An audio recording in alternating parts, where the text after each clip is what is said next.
Welcome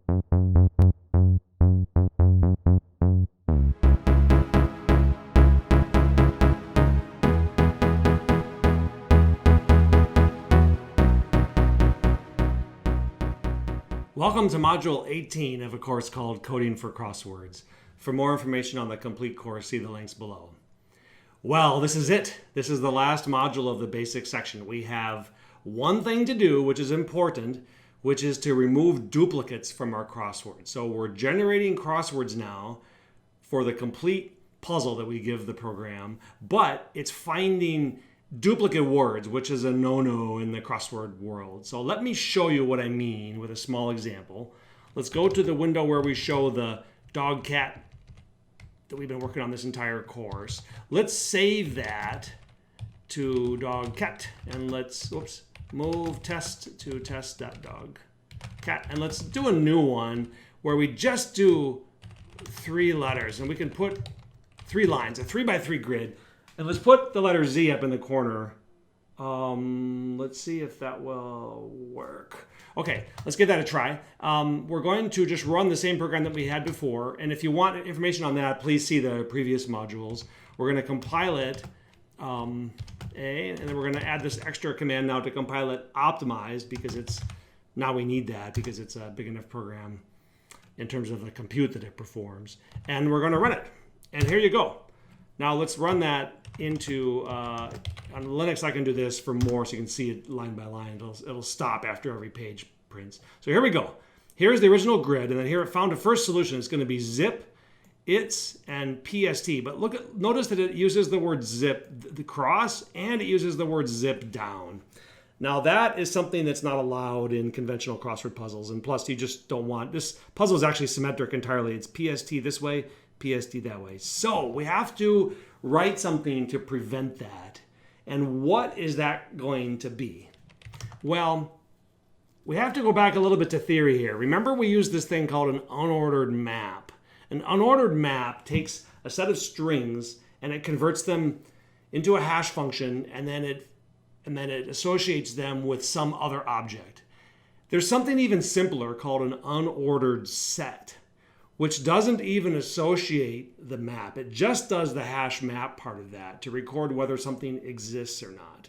And let me show you the reference for that. It's called an unordered set. And let's just look at that C++ maybe. Let's see what we can see for the reference there. And I like this website, c++.com. If you go into unordered set, it will show you the template here. All we have to do is make it with a key. That's it. And the key in this case for us is just a string. All we want is an unordered set of strings. And what we're going to do is, when we look at all the words that are in the puzzle, what we want to do is put them into this set. And as we put the words into the set, we're going to check if the word is already there. And if it's already there, we're going to exit because we know it's a duplicate word. So it's really that simple. We don't want to do string compares.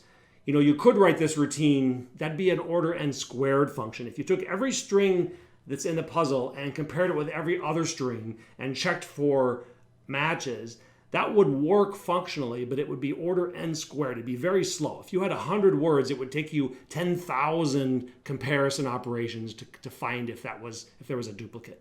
The hashing is a really great trick for that, and it's order 1. It's not even order n.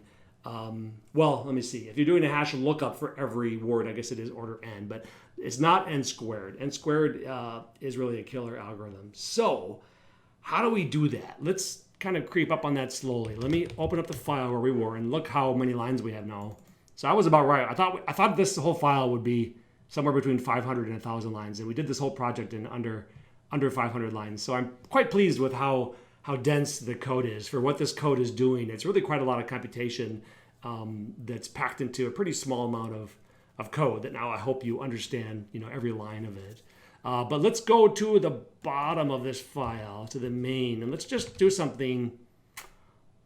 Let's make up a new thing. Well, here we can use for a reference. We can use the unordered map as a reference. Okay, let's go to where that is. Here's in the word level. Let's take that as a template. Instead of an unordered map now, what we want is an unordered set. And we're not mapping a string to words. We're just simply holding words. And I'm going to call that thing a string set. Okay.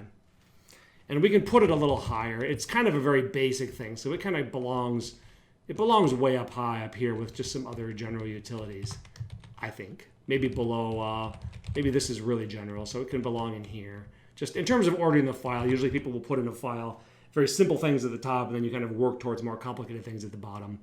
So this is a fairly simple thing. It just depends on this STL library. Oh, we also need to include that. Remember, here we have unordered map, so we're going to have to add unordered set in there. And now there's two main functions that we want with a set. We want to be able to add something to it, and we want to be able to check if something is in it. And let me write those now. They're going to be very similar to the way the unordered map worked. We want them to look like this. Void, let's say exists in set is fine. And this is a top level object, so we have to give it the set. We actually have to say StringSet set. Let's give a reference to the set. And can this be a const reference? Yes, because we're not going to be writing to the set. And then what are we going to check? It's going to be this string, right? So we're going to be trying to check if this string S, and we're going to give a reference to it, exists in this set. And it's not going to be void. It's going to be bool, right? Returns true if string S exists in set already. Okay? That's it. So what do we want in here? Well, here we can look at what we did already. Remember this thing? It's going to look much like this. Let's just grab that code and let's use it here. And I'll show you how we can modify it. The return is going to be false, I think, instead of null. We're not doing a pointer return. So we're going to look up. We're going to look up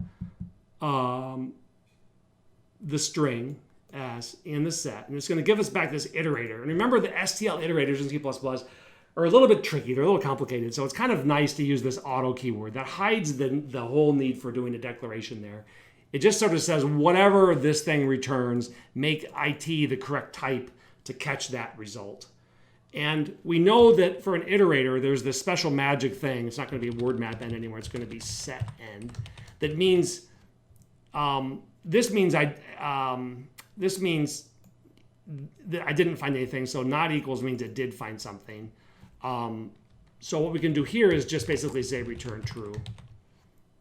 So we can fix this to just be this return iterator not equals null. So that's pretty much all we need for the ExistsInSet. So we're going to try to find it, and then if it's not this special magic end character, we're going to say it exists in the set. The next thing we need is the thing that actually puts it in the set. So we're going to say AddToSet, and it's also going to take a string set, but in this case, it's not constant, right? We're actually going to be adding to the set, but the string can still be constant. We're not going to change the string that we're adding. We're just changing the set that we're adding the string to. Okay, so in this case, it's pretty easy. We can do this. We can assert that it's not already in the set, okay, just to make sure that the person's not calling it twice. Let's say it's not, let's make sure it's not in the set, and then all we have to do is say set. And if you go back to the browser here, I'll show you the function we want. The function we want for the set is going to be, I think it's called insert. Right here, insert elements into the set, right? So we're calling this one. We did find already. That gets the iterator to the element. Now we're going to call insert, which is going to insert. And all you have to do is insert the value. Now, since we're not a map, you're not associating that key with any value. It's just the key. So all you have to do is say insert S, right? That's it. So those two routines, let's see if they compile first of all, if I didn't make a mistake. So it compiles, and now let's use them. Let's go down to the main. So remember these two. We're gonna hang on to those in your head. We're gonna go down and we're gonna use those. Let's just write them here for us so I can copy it. Let's copy those three down to the bottom of the file. So here's the main at the bottom. I just want to do a little test. So let's just comment this stuff out for now. Okay, we're just going to comment that out so I can play with testing if those two things work. these two routines that we had. So we're going to have a set. We're going to call it StringSet, my set, okay? What we're going to do is we're going to say, first of all, we're going to say, how about this? ExistsInSet my set foo. And what do we expect that to say? Probably no, right? And then we're going to go ahead and we're going to say AddToSet foo. And then let's print if it exists again. All right, so you see what I'm doing here? I'm making a blank set. This will be empty. I'm going to check and see if foo exists in the set, and it should be no. Then I'm going to add foo to the set. Then I'm going to check if it exists in the set. Let's check something else too. Let's check bar, see if that exists in the set. That should be no. But now let's add bar to the set, and let's print these again. So I'm going to run this, and let's see if this prints what we expect. Oh, let me put in some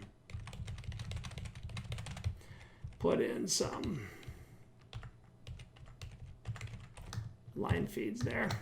Okay, let's compile this. Oh, and I did something wrong here. Let's find out what. And it looks like I made the mistake. Let me see. 462 is this line here. Oh, yes. So I forgot that because these are global functions, it doesn't know what set you're talking about. When you add something to the set, you have to tell it what set. So we need to do that here too. Okay, so that should resolve this. And it did, and we run it, and here we go. So here's the answers. So does foo exist in the set? Okay, no, it doesn't exist yet. Then we add foo. Does foo exist in the set? Yes. Okay, now does bar exist in the set? No. But then we're going to add bar. Now we check these two, and they're both in the set. Okay, that was just to show that this works. Okay, now we're going to use this. So this is all just test code that I'm going to just get rid of right now. Actually, we can kind of keep some of this skeleton. Let's put all this back in. Okay, like this, like we had it before. And then let's take these 3 lines and get them out of here. And let's go back up to the loop. So where do I want this code? Well, a good place to check things is at the very start of the loop. Remember how we did this other idea where when we're in the loop, we wanted to check to see that all of the words so far are valid. Well, here's another one.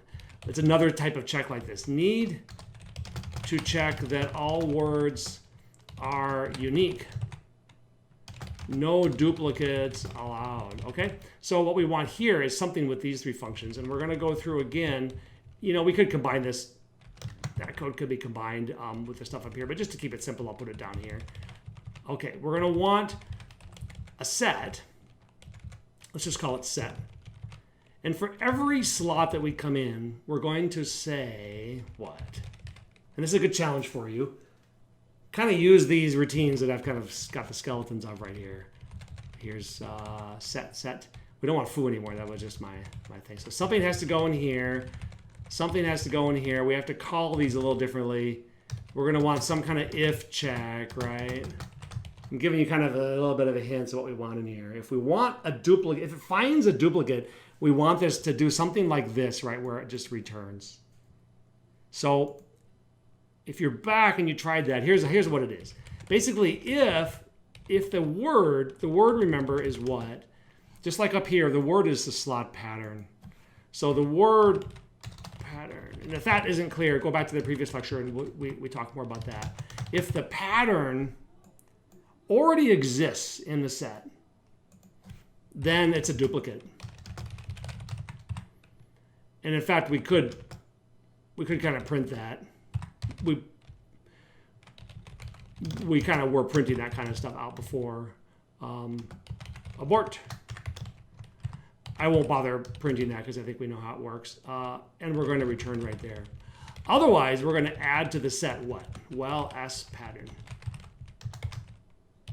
So that should work. So just take a look at that. So here's the set. So we make up a new set. Every time we call loop with a new grid, we want to try with a brand new empty set to check this. The whole purpose of this code is just to, for one case of the grid, is just to check if there's any duplicates in that grid. We don't care We don't care if this grid has words that are duplicate from any other grid that we've been trying. You know, we're trying millions of grids here to try to see if we can find our solutions. We don't care about words that duplicate across grids. We're just trying to say within one grid, let's walk over all of the full slots that have the words completed, and let's enter every one of those words. If it doesn't exist already, let's put it into the set. And then for the next word, if it comes in, if this happens to be the same from another slot as a previous slot, it will already be in there. And then it's going to say ExistsInSet, and it's going to return. So if we did this right, first of all, it should compile. Let's check that. And then let's go back and let's run. Remember, we're running this little 3x3 case with the Z, right? And it had a duplicate. Previously, it had duplicates. It did zip. It had zip both horizontally and vertically. Now let's run it and let's see if it does that anymore. And let's put it into more. Now look at this. See, now it's rejecting those, and we're not even printing, so we don't even see it. But it's coming up with zip, zoom. I guess that's a word. Zoom. ISA, pen, use, and man. So here's all of the solutions. And now none of these solutions should have any duplicate words in them if we wrote that code right. And it looks pretty good. So I'm kind of curious how many solutions that is. Let's put this into a file and let's count how many solutions. 388 solutions to that very simple puzzle, right? So now you can do some fun stuff. So here we are. So now you've written all the software. Maybe your name is Mary. You can make yourself a 4x4 puzzle like this, right? And you can see what kind of completions you get. So let's try that. Oh, we don't need test. It always reads a file called test. So here we go. So let's see if it finds any answers to this puzzle. Maybe there aren't any. Usually 3x3s, there's a ton of them. Oh, there were no solutions. That's interesting. So 4x4, there's a lot of solutions, usually for most every word. Maybe let's try another word. I don't know, step. There we go. So Mary just was funny they didn't have a solution. So here you go. Here's a bunch of solutions for step, little 4x4 grids. So maybe you can use your name, or maybe you can use something else. So there's a bunch of these solutions, right? You can try other things, like maybe a 5x5 puzzle. How about erase? Totally random. I'm just picking words. Let's see if we can do a 5x5 puzzle that has no blocks at all in it. And the answer is no, it couldn't.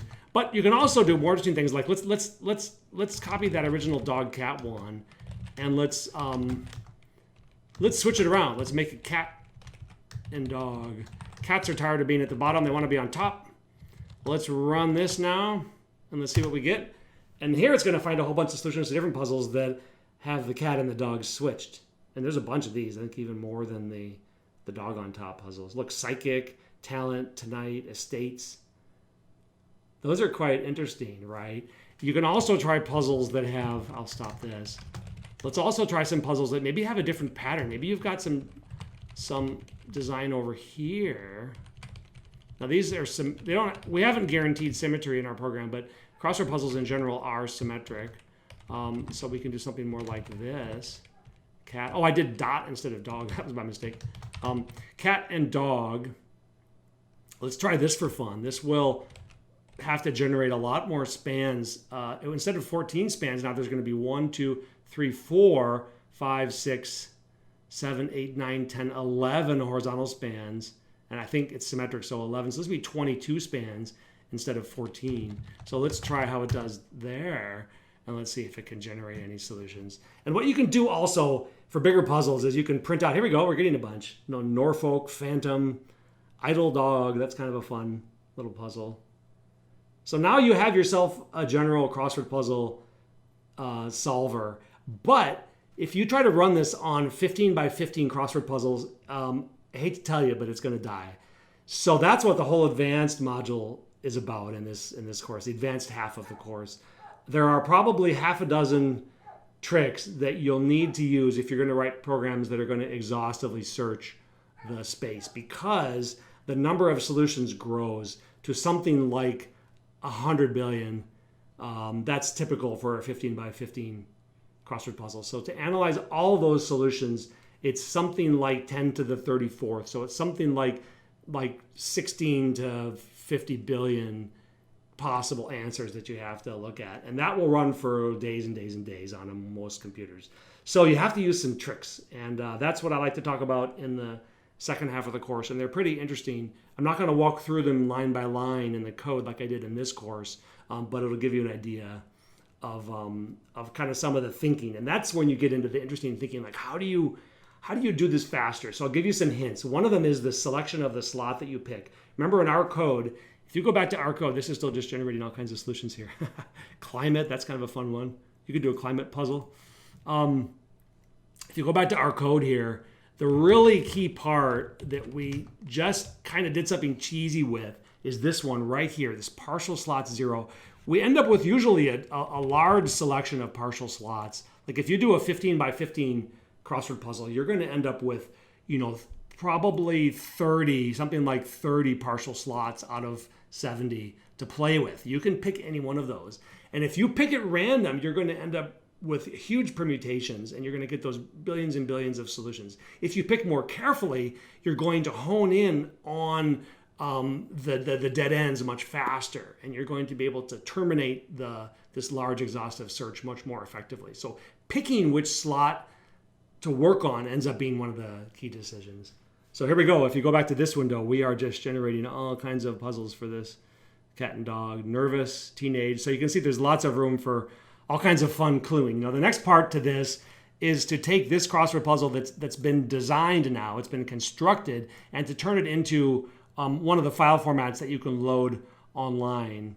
And one of them is called an across-light format. It's a .puz format. And there's tools. I'll probably talk about that in the advanced section. There's ways to take this and generate the across-light format.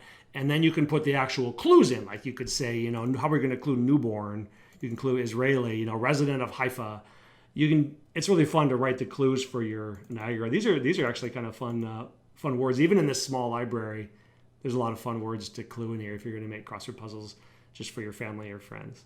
So that is it. That's the end of the basics course. If you came all this way with me, congratulations. I think you really accomplished a lot, and you've learned a lot of the basic concepts. Now, this was all C++, but really almost all these concepts, except for maybe some of the detailed pointer and some of the operator overloading syntax, pretty much all these concepts apply to any other programming language. So I think you made a wise choice to get through this and to learn all that. And now you can decide where to go from here. You can kind of go back to Python, and you'll find things a little easier probably. You can kind of dive in deeper and maybe do Ruby or Java, or you can go more towards the front-end code and do JavaScript or HTML type coding.